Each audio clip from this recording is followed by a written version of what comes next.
Bonsoir à tous. Derrière vos écrans, vous faites aussi partie de la bande. Ce soir, on va parler de ces jeunes au t-shirt orange. Qui sont-ils? Alors, ils ne distribuent pas des prospectus, ils ont un rôle bien important. Ce sont des auxiliaires de la sécurité civile. Quelles sont leurs missions? Vous les découvrirez ce soir dans votre rubrique Bon à savoir. Et avec l'anecdote de l'invité, vous saurez tous sur le dispositif et comment ça se passe sur le terrain. Allez, c'est parti. Bonsoir Philippe. Bonsoir. Philippe Boima, donc vous êtes responsable de la sécurité civile en province Nord. Merci d'être avec nous.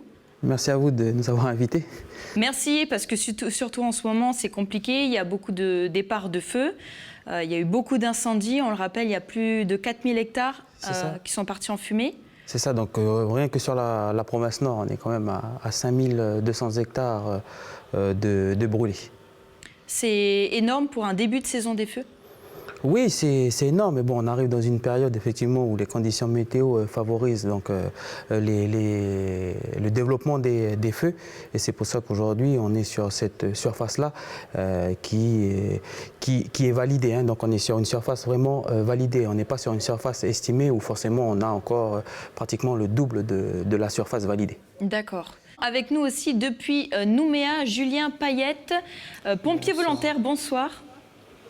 Bonsoir, merci pour l'invitation. De rien. Alors, vous avez participé aussi à la coordination du dispositif des auxiliaires de sécurité dont on va parler ce soir. C'est bien ça? Tout à fait. J'ai eu la chance de piloter le dispositif cette année et d'y participer aussi l'année dernière en mettant en place des ateliers de prévention. Parce qu'il est aussi question de prévention. Alors pour tout savoir justement sur ce dispositif, messieurs, avant de vous donner la parole, je vous propose de regarder ce reportage qui a été diffusé lundi soir dans notre journal. Après une formation d'une semaine en début août, 72 jeunes Calédoniens auxiliaires de la sécurité civile, âgés de 18 à 25 ans, ont été recrutés pour agir sur le terrain. Ils sont répartis sur 31 communes de la Nouvelle-Calédonie, 35 en province Nord et 29 en province Sud. Ces auxiliaires que vous pouvez reconnaître avec leur t-shirt orange sont là en renfort de la sécurité civile pour une durée de 6 mois. Leurs missions principales sont de prévenir la population des risques majeurs comme les cyclones, épidémies de dengue, tsunamis et agir pour préserver l'environnement. Il faut être âgé entre 18 et 25 ans sans condition de diplôme. Chaque auxiliaire a droit à une indemnité donnée par l'État et le gouvernement de la Nouvelle-Calédonie d'environ 75 000 francs par mois et peut bénéficier d'un régime complet de protection sociale. Pour ça, l'auxiliaire devra agir et être disponible au moins 24 heures par semaine. Philippe, 72 de ces jeunes auxiliaires de la sécurité civile sont répartis sur 32 communes. Philippe, vous qui êtes sur le terrain, vous les voyez, ces jeunes? Oui, on les voit et on les côtoie, donc c'est pour nous un relais indispensable dans les communes. Bon, même s'ils sont mis à disposition également des centres de secours, il y a des communes telles que Wegua, Puebo, ces communes qui n'ont pas de sapeurs-pompiers, c'est pour nous un relais important parce que de par leur formation, on peut avoir un point de situation en plus de la gendarmerie, en plus des communes, donc des maires généralement. On arrive à avoir un point de situation qui nous permet derrière d'anticiper ou d'envoyer les moyens. Et sur le terrain, ça nous permet également de relayer l'information auprès de la population, surtout que ce sont des jeunes qui sont issus des communes. Et on sait que les jeunes qui sont issus des communes, voire des tribus, ont plus ou moins la facilité d'accéder et de diffuser un message de prévention, et notamment dans cette période-là des feux de forêt. Julien Payette, vous êtes d'accord avec ce que Philippe vient de dire ? Ah oui, tout à fait. Alors pour l'aspect opérationnel, il est indispensable de gagner un maximum de temps. Une alerte précoce pourra effectivement limiter la casse. Donc en termes de réponse opérationnelle, c'est indispensable. Il y a aussi effectivement ce volet prévention facilité par ces jeunes qui sont de tout le territoire et extrêmement volontaires. Là, je suis vraiment content justement qu'on puisse leur rendre aussi hommage parce que c'est un engagement citoyen. Ils mettent à disposition leur temps 6 mois pendant la période de septembre à février pour la population. Donc c'est vraiment un engagement citoyen et c'est tout à fait honorable. Donc c'est une aide précieuse? C'est une aide précieuse, elle est indispensable. Alors pour la session de cette année, on rappelle que ça a commencé le dispositif des auxiliaires de sécurité en 2016, donc c'est la 4e année. Il y a 44 filles pour 28 garçons. Julien, plus de filles que de garçons, est-ce que c'est normal? Les filles sont plus intéressées, on peut dire, ou pas? Alors, il y a une présélection et des sélections qui sont basées uniquement sur la motivation. Donc il faut croire peut-être qu'effectivement les filles sont plus motivées. Voilà. Là, nous, ce qui nous importe, c'est que ce sont des auxiliaires de sécurité civile, filles ou garçons. Ils essaient de mener leur mission le mieux possible. Voilà. Philippe, vous êtes d'accord? Oui, tout à fait d'accord. À partir du moment que ce sont des jeunes qui sont là avec une volonté de participer à cette action citoyenne, pour nous, l'important, c'est que voilà, la motivation soit là. Derrière, un message peut passer et peut-être des futurs sapeurs-pompiers, volontaires, professionnels. Voilà. C'est aussi notre objectif dans la formation de ces jeunes, c'est de pouvoir les former, les préparer et à découvrir ce métier qui est passionnant. Alors Julien, est-ce qu'on peut rappeler les principales missions de ces auxiliaires de la sécurité civile? Alors, ils ont une mission principale qui est celle de la prévention, qu'on a essayé de développer d'ailleurs cette année avec des outils de prévention dans les écoles. Ensuite, ils ont des missions secondaires. Ils peuvent être guetteurs de feu pour les communes qui ne disposent pas d'un centre de secours, ou alors opérateurs pour celles qui ont du coup un centre de secours. Donc il faut bien comprendre que les guetteurs de feu vont être positionnés de telle sorte à passer l'alerte le plus tôt possible en cas de départ de feu. Et les opérateurs sont là aussi pour réceptionner dans les communes qui sont donc pourvues d'un centre de secours les appels au 18. Alors les opérateurs de feu, on en a suivi justement pour votre feuilleton, puisque ça fait partie de leur mission. Avant de continuer, regardez un extrait du reportage qui a été diffusé mardi soir dans votre journal. Je suis allée à la rencontre d'Alésia, Anaïs et Brenda. Elles font partie des tribus aux alentours de Poya et ce sont des guetteuses de feu. On regarde. C'est bon, comme il y a du vent, pas trop chaud. Tout le monde a la casquette.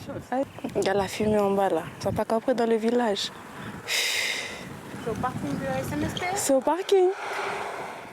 Là, on voit un départ de feu domestique. Il y aura toujours voilà, quelqu'un qui va faire du feu pour chez eux. Mais là, on attend un peu si c'est comment. Après, peut-être ça va se calmer là, si c'est un petit feu. Ça se propage vite. Surtout s'il y a beaucoup de vent. Là, on est là pour guetter, éviter que ça grandit. Une fois, on a vu un feu vers Guapin. Ça a pris sur la montagne. Mais comme c'était une route inaccessible, ça fait que, ils ont envoyé les pompiers, mais ils n'ont pu rien faire. Ça fait que ça a brûlé 2 jours, 3 jours. Alésia, Brenda et Anaïs sont ici depuis 8 heures ce matin pour surveiller tout le bassin de la commune de Poya. Équipés d'une casquette, d'une bouteille d'eau et d'un téléphone portable pour communiquer avec les sapeurs-pompiers ou la mairie. Allô? C'est juste pour dire qu'on va changer d'endroit, on va aller au col. Sinon, rien à signaler. Vous voyez combien de départs de feu quand vous êtes là par jour? 5 et 6. Oui. Une fois, elle avait 6 feux en même temps. Après 2 heures d'observation au point de vue, les filles se dirigent vers l'aire de repos où elles continueront de surveiller jusqu'à 15 heures. Jusqu'en janvier, 32 guetteurs de feu, auxiliaires de la sécurité civile, sont ainsi répartis sur tout le pays. 20 en province nord, 8 dans le sud et 4 dans les îles. En alertant assez tôt les pompiers, les départs de feu peuvent être plus rapidement maîtrisés et éteints. Une fierté pour ces jeunes filles qui se sentent utiles pour leur pays. C'est une expérience, puis dedans, je peux voir que c'est important en fait le travail là, même si c'est un petit travail, mais c'est vrai que ça sert. Puis quand j'arrive chez moi aussi, après la famille aussi, ils sont plus dans le truc aussi, ils font attention au feu, c'est ça qui est bon. C'est un plus de faire d'auxiliaire de sécurité civile, parce qu'on sauve la nature, on peut sauver des vies aussi, sans savoir. leur rôle est très important? Oui, leur rôle est très important à partir du moment où l'alerte est donnée rapidement pour que derrière on puisse mettre les moyens qu'il faut pour intervenir rapidement et donc notamment limiter les surfaces. Mais c'est vrai que leur formation permettent derrière de passer un message d'alerte structuré pour que nous derrière on ait à envoyer les moyens qui seront proportionnels à ce qui a été annoncé. Sur le terrain, comment ça se passe? La communication se passe bien? Oui, la communication se passe bien. On a pu avoir un exemple à travailler avec les auxiliaires, notamment sur les feux de Wegwa, où on les a utilisés parce que donc on avait plusieurs départs sur Wegwa pour aller faire de la prévention et rappeler la réglementation. Et donc ça nous a permis aussi d'être en contact avec eux et de valoriser leur travail. Alors, quelles sont les limites? Parce que ces jeunes ne sont pas pompiers, ils sont auxiliaires de la sécurité voilà, civile. donc Quelle est la ça différence? c'est important de le rappeler qu'aujourd'hui ça reste donc soit des opérateurs, soit des guetteurs, donc ils ne sont pas là pour aller au contact du feu, ils ne sont pas là pour prendre des risques sur les feux, ils sont juste là pour transmettre une information sur un feu ou répondre derrière un téléphone à l'appel de secours sur le numéro 18 pour les pompiers. Est-ce qu'il y a des mots techniques à respecter pour transmettre l'information une fois que... Oui, on a un langage assez particulier chez les sapeurs-pompiers, donc il est important que ce langage-là on va dire, que ce langage-là puisse être transmis correctement pour que nous, derrière, on puisse envoyer encore une fois tout ce qu'on a besoin, les moyens, que ce soit un hélicoptère, les pompiers, voilà. Alors pour continuer à en parler, justement, on passe à l'anecdote de l'invité. Et on va, Julien, vous montrer une image. Voici cette image. Si on peut la voir. Qu'est-ce qu'elle représente, cette image, Julien? Nos actions de prévention dans les écoles. Alors ça, c'est très important, la prévention dans les écoles, au même titre que les missions de guetteurs de feu ou opérateurs de feu? Ah, bien sûr. Alors, pour revenir aussi sur ce qui a été dit dans le reportage précédent, il y a une parole très juste qui a été prononcée en disant « peut-être qu'on va sauver des vies, mais on ne le saura jamais ». Moi, je veux vraiment rendre hommage à ces jeunes qui ont vraiment tout compris. C'est toute la difficulté de la prévention. On peut difficilement quantifier les résultats, mais c'est indispensable. Et encore plus auprès du jeune public qui est évidemment, et ce sont les adultes de demain. Donc il faut créer une sorte de partenariat, que même ces enfants soient des acteurs de prévention pour que ça facilite les choses plus tard. Alors on parlera tout à l'heure des formations justement pour ces jeunes. C'est facile pour eux quand même de s'exprimer et de communiquer avec les plus jeunes comme ça dans des classes? Alors, ils se sont engagés en ayant bien conscience des missions qu'ils allaient devoir effectuer. Évidemment, ce n'est pas simple, mais ils ont été formés et ils sont vraiment volontaires. Donc, le message passe. C'est facilité aussi par leur jeune âge, parce que les enfants, du coup, pourront tisser des liens, des fois, de façon plus simple avec ces auxiliaires. Donc, de toute façon, ils sont tellement volontaires qu'ils avancent et le message passe. On passe de très bons moments et surtout, c'est utile. On s'en rend compte. Alors justement, comment ces auxiliaires s'en sortent pour faire de la prévention? On vous a suivi sur le terrain à l'école Jean Mermoud à Tuban pour le feuilleton, un reportage qui a été diffusé hier soir dans votre journal. On regarde. 3 groupes pour faire 3 ateliers. Cyclone, séisme, tsunami ou encore feu de forêt, voici les thématiques abordées dans les ateliers de prévention. Ces séances de travail ont été mises en place et testées l'année dernière. Sous forme de jeu, les enfants apprennent de manière ludique les conduites à tenir en situation à risque. Donc là, on a vu que là, pour le rouge, c'était le prévu feu rouge. Donc moi, ce que je fais, j'ouvre ma cocotte, là, et je marque prévu feu rouge sur le côté, comme c'est indiqué là. Pour l'orthographe, regardez vos mémo-réponses. Des ateliers qui ont retenu l'attention d'Anaïs, élève de CM1. Je pense que ça peut aider quand il y a des problèmes. Par exemple, là, on a travaillé sur les tsunamis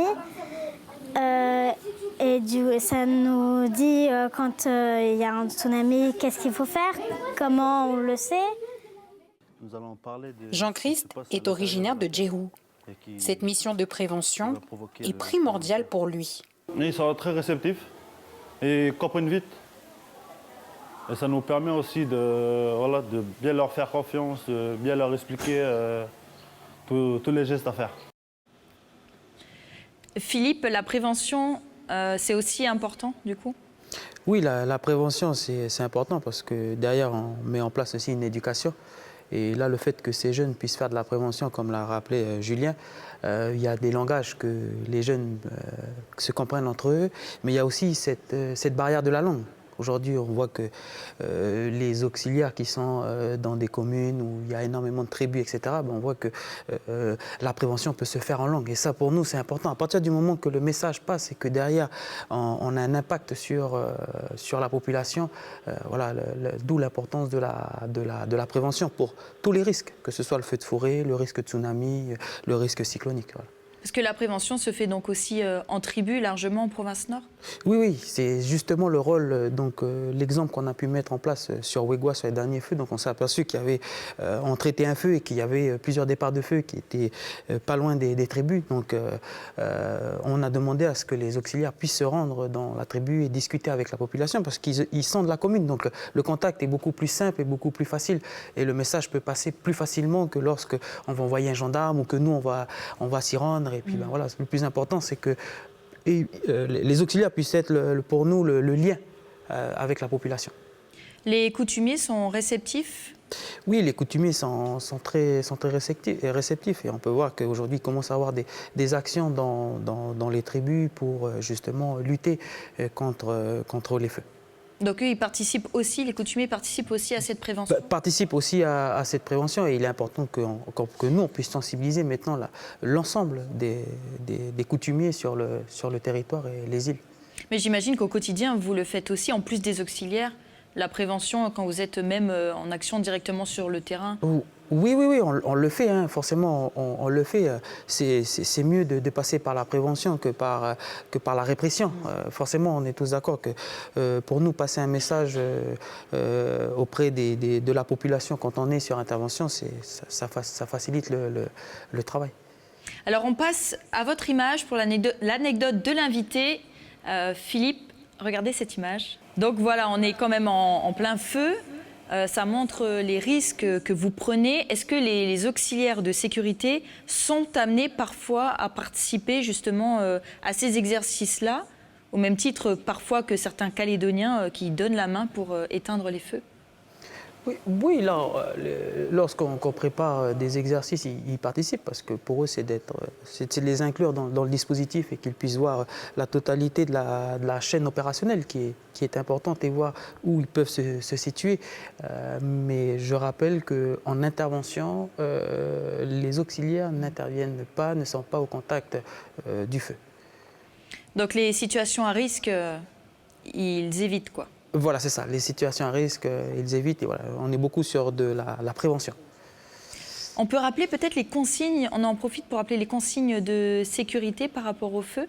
Oui, donc là, les consignes, c'est simple, hein, que pendant cette période de saison administrative des feux, donc tous les jours, on a une carte privée feu qui sort et on rappelle donc, que le feu, l'usage du feu est interdit. Hein, et qu'il faut nettoyer autour de chez soi, qu'il faut entretenir les accès pour qu'on puisse intervenir rapidement. Voilà. Et respecter les arrêtés d'usage du feu ou d'interdiction du feu dans les communes. Où est-ce que les gens peuvent se renseigner d'ailleurs pour... Donc ils peuvent se renseigner auprès des communes, donc soit des centres de secours, s'il y a des pompiers dans les communes, ou auprès de la mairie, pour consulter l'arrêté qui réglemente l'usage du feu. Et lorsqu'une commune est en rouge, je le rappelle, lorsqu'une commune est en risque extrême, il est interdit de faire du feu sur la totalité du territoire et des îles Loyauté. D'ailleurs aujourd'hui, regardez la carte Prévifeu. Il y a plus de la moitié de la Nouvelle-Calédonie encore en vigilance extrême, on peut dire. C'est ça, vigilance extrême. De feu. Là, de feu. Là, on rappelle qu'il est interdit de faire du feu. Donc pas de barbecue, pas de feu à l'extérieur de la maison, si c'est pas à des fins alimentaires. C'est ça. Donc voilà, c'est important de rappeler qu'il est strictement interdit de faire du feu, même en allant à proximité d'un endroit où il y a une forêt à côté, quoi. Voilà. C'est trop risqué. C'est la première fois d'ailleurs qu'en Nouvelle-Calédonie, il y a autant de communes comme ça en vigilance extrême de feu. Oui, parce que les conditions météo, on a pu voir que le vent, on a le retour des alizés, donc forcément la végétation est déjà très sèche et avec le vent, donc favorise toutes les conditions, on va dire, sont réunies pour qu'un feu se développe, rapidement. Donc surtout avec les dernières semaines qu'on a pu passer, donc il est important et je rappelle à la population d'être très vigilante et de respecter les consignes. Faire preuve de civisme. Faire preuve de civisme, il est important. Merci Philippe. Julien, comment ça se passe pour les auxiliaires de sécurité en ce qui concerne les formations, que ce soit pour le feu, pour la prévention, pour les risques majeurs en Nouvelle-Calédonie? Comment ils sont formés et pendant combien de temps? Alors, ils ont été formés fin août pour être après mis à disposition de leurs communes respectives. C'est une semaine de formation. Donc je reviens sur la question précédemment posée sur les risques qui peuvent être pris par les auxiliaires de sécurité civile. Effectivement, ce ne sont pas des pompiers. On ne devient pas pompier en une semaine. Ils sont formés sur les risques majeurs, ainsi que sur leur mission d'opérateur ou guetteur. Et pendant cette formation-là, ils ont aussi l'occasion de passer le PSC1. Du coup, ils ont un niveau de secourisme citoyen. Donc ça, après, c'est à vie. En plus, on l'a vu dans le premier reportage, ils ont une indemnité de 75 000 francs. Bon, on sait que l'argent ne fait pas le bonheur, mais ça peut aider quand même. C'est pas négligeable pour eux? C'est pas négligeable pour eux, c'est pas grand-chose à l'égard de ces jeunes, sachant qu'ils donnent beaucoup de temps, mais c'est un service civique, c'est un engagement citoyen et volontaire. C'est donc le principe du service civique, donner de son temps pour les autres et on est indemnisé. Ce n'est pas un métier, d'ailleurs ils peuvent le faire qu'une seule fois dans leur vie et il faut avoir entre 18 et 25 ans. Ah, ils peuvent le faire qu'une seule fois dans leur vie? Tout à fait. La prochaine session, l'année prochaine, devrait se faire quand? Alors, c'est temps pour parler. On espère qu'on sera dans les mêmes conditions que cette année. Là, on a un agrément avec l'État qui est reconduit pour 3 ans. Donc, ce serait à peu près la même formule, c'est-à-dire certainement une présélection au mois de mai. Et voilà. Après, il y a tout un tas de choses encore à confirmer et à préparer. Donc si déjà des jeunes sont intéressés pour être auxiliaires de la sécurité civile, vers qui ils peuvent se tourner? Alors les MIGE, Nord, Sud et PFIP pour les îles, qui sont déjà notre premier contact. Donc c'est toujours intéressant d'aller rencontrer ces structures-là pour prendre des nouvelles. Philippe, dans le Nord, est-ce que ces jeunes peuvent venir directement vous rencontrer pour des informations par rapport à ce dispositif? Oui, après, c'est un dispositif où on a mis en place en partenariat avec l'État et les provinces. Donc pour nous, la porte de la sécurité civile, elle est grande ouverte pour justement sensibiliser et même, pourquoi pas, leur donner déjà ces petits goûts au métier en passant par les auxiliaires de sécurité civile et après, derrière, le pompier volontaire. Pour nous, l'importance pour nous, c'est qu'on puisse sensibiliser ces personnes-là sur des actions citoyennes et après, derrière, donner encore de leur temps dans le métier de sapeur-pompier. Voilà. Quand je suis allée à la rencontre des filles de Poya, auxiliaires de sécurité, il y en a une qui voulait être pompier. Est-ce que ça peut leur permettre justement par la suite de continuer d'autres formations et peut-être d'intégrer la sécurité civile ou les pompiers? Oui, sur les années passées, donc il y a des jeunes qui ont fait ce cursus-là et qui après a été recruté donc, en tant que sapeur-pompier volontaire. Et sur l'unité nord de la sécurité civile, un jeune qui a été l'année dernière auxiliaire de sécurité civile chez les sapeurs-pompiers de Koné est rentré sapeur-pompier volontaire à la sécurité civile cette année et a poursuivi ses formations et aujourd'hui est opérationnel. Donc ça, c'est une fierté, j'imagine. Oui, c'est une fierté pour nous, parce que l'objectif pour nous, c'est de prendre tous ces jeunes avec cette bonne volonté et puis d'avoir un vivier de secourisme, tant pour la partie secours à victimes que pour la partie feu, que pour la partie prévention. Il n'y a pas de petits gestes, en fait? Non, il n'y a pas de petits gestes aujourd'hui. Venir et s'inscrire, c'est déjà l'acte citoyen à faire, quoi. Merci, messieurs. On arrive déjà au terme de cette émission. Philippe, comment s'annonce le week-end dans le Nord? Est-ce qu'il y aura un peu de pluie ou pas? Bon, n'étant pas monsieur météo, il n'y a que la météo qui pourra nous prédire. Mais en tous les cas, nous, on met un dispositif en place, notamment en province Nord, pour qu'on puisse intervenir et venir en renfort des communes et, pour lutter contre les feux. Merci beaucoup, Philippe. Merci. Merci Julien Payette aussi d'avoir été avec nous ce soir. Revenez quand vous voulez. Le feu, malheureusement, est à 99,9% dû à la main de l'homme. Donc soyons raisonnables. Et pensons à ceux qui combattent sur les chantiers d'intervention, à ces jeunes qui donnent du temps et à ceux qui, malheureusement, sont partis en intervention. À tous, faites preuve de civisme. En fait, c'est ça le message à passer. Merci beaucoup, Julien. Bon courage en tout cas pour la suite et merci de toujours faire partie de la bande. On se retrouvera la semaine prochaine pour un nouveau feuilleton consacré à l'histoire des tirailleurs Kanak avec Natacha Ogui. Ce sera la semaine prochaine. En attendant, bonne soirée à tous sur Calédonia.